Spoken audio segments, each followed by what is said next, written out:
Hey, it's me, your guide of light to help you through the night. And I'm sitting here this morning like I can't even leave for work yet because with summer here, all of a sudden the traffic's going to be like no more traffic, right?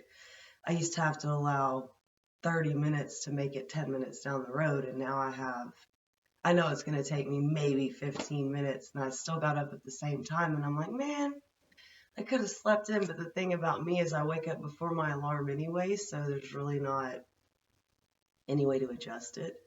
But now I get to get back to my old routine of either making a video or exercising, just enjoying my tea, taking it easy. What?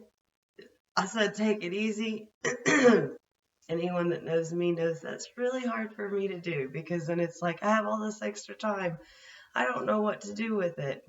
Like I said, though, I can put healthy habits back in my life. So if you get the chance, hopefully you can do that as well for yourself. But I was thinking tortoise and the hare, slow and steady wins the race. And as I was making my bed, I was like, we all forgot the moral of that story. That when you take your time, you're going slow at just a constant pace, right? Not just, okay, I can take a break on my head. I can take a break on my head. That sporadic start, stop, start, stop will wear you out. Whereas that constant, you know, will help you get where you're going faster. Sounds crazy, but that's kind of how it works. I was having a conversation with somebody the other night about a train leaving this destination and they have this many stops along the way, and then you have a train leaving the other destination going the same route with fewer stops, and they're going different speeds. Which one's going to get there first? And of course, we're like, well, going back and forth, and the one that has the fewer stops, even though they're going slower, they're still going to get there before the one that's hauling ass and then all these stops along the way, right? So you have to try to apply that to your life. And I know it's hard because, especially in a fast paced society, we are one of the fastest paced societies here in the US. I mean, I've been to other countries and some of those places don't even open. Like, I had a teacher in college, her husband was from Jamaica, and something happened with her passport, and she's like, it took me like a week to even be able to get my passport because they never open, and you have to make an appointment to even go into this facility, and then they're late because all these other places are like, I'm loving life, I'm taking my time. And here in the US, we're like, I gotta get this done, I gotta get that done. We're very frazzled. But if you look at the diet we consume and the traffic that we have to rush through, and even the times that we have to be to work, our breaks are very short, just it's almost like we're being driven to insanity quickly. And I don't think people realize that the more you're pushed to go, go, go, go, it becomes very hard to just sit down and relax. I got that from my mother. Thanks, Mom. Because I've always had a very hard time having extra time or just sitting. And of course, as my mom's gotten older, she's like, oh, I'll do craft projects. I think we all turn to crafts or hobbies as we start finding we don't have kids to raise anymore. Our house kind of stays clean because we don't make a mess, and, just different things. Yesterday, I wish I would have had a house that cleaned itself because I was in bed and asleep by 9:45 because I was just like, oh my God, I haven't had to deep clean like that in a while, but my kids help keep up with those things.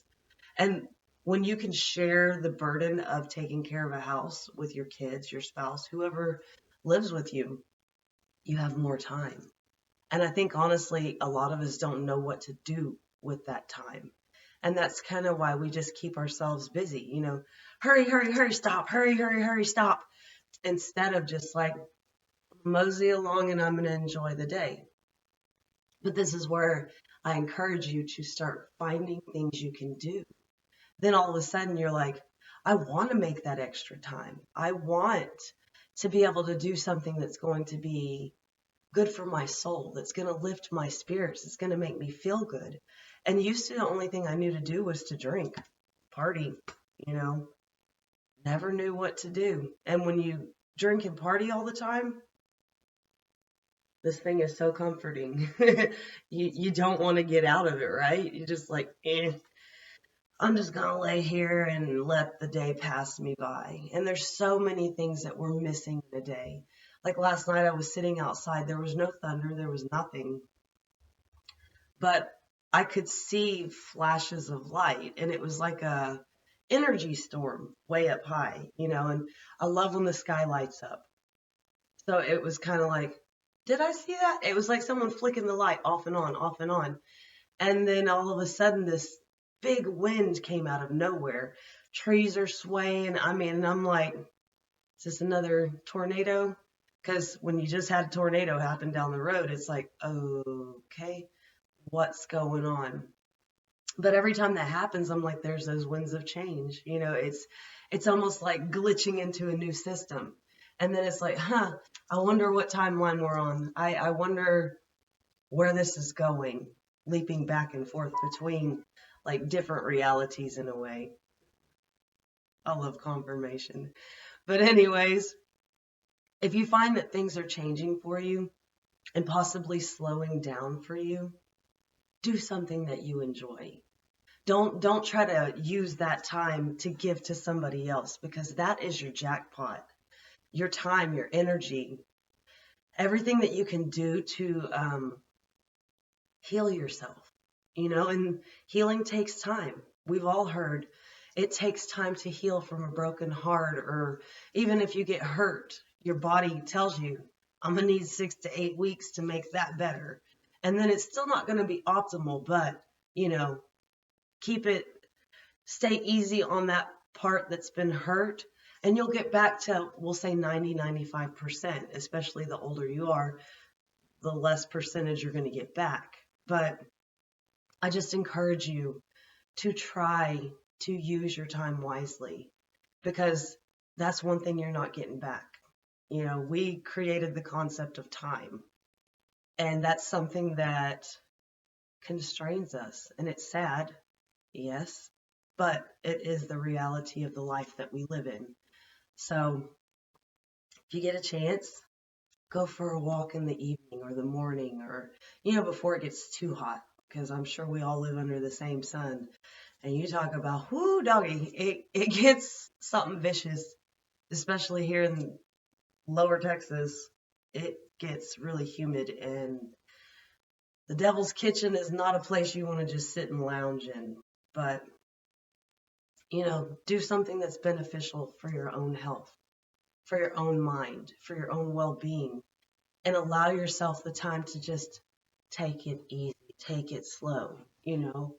Like I said, I know we're conditioned to just, balls to the wall and just see what happens.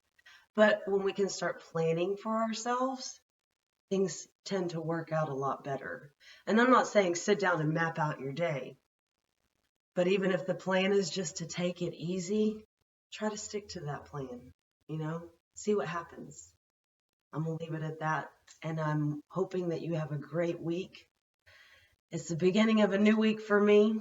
We had Monday off, which was awesome. So here we are, almost halfway through the week, and it's just starting. So sending you peace, love, and light. Talk to you later. Bye-bye.